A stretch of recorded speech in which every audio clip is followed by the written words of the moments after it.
Ponte nelle Alpi, Longarone, Sedico e Borgo Valbelluna i comuni più popolosi, comunque sotto i 15.000 abitanti. A seguire tutti gli altri, 31 in tutto, impegnati al rinnovo amministrativo nel prossimo turno elettorale dell'8 e 9 giugno.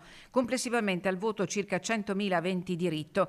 A Ponte nelle Alpi lo scontro fra centrosinistra e centrodestra vedrà impegnati da un lato Roger De Menec, dall'altro Elena Levorato. A Longarone una mezza sorpresa, la corsa solitaria di Roberto Padrin dopo la rinuncia di Giovanni Danieli, espressione di Fratelli d'Italia, che non è riuscito a chiudere la lista per la defezione di chi in queste settimane gli aveva garantito l'impegno a sostenerlo per interrompere la lunga serie di mandati del sindaco uscente. A Sedico si ripresenta Stefano Deon, che dovrà vedersela con la sua ex vice Gioia Sacchet e con Cristian Roldo. A Borgo Valbelluna si ricandida Stefano Cesa, che avrà come avversario l'attuale consigliere d'opposizione Dario Dalmagro.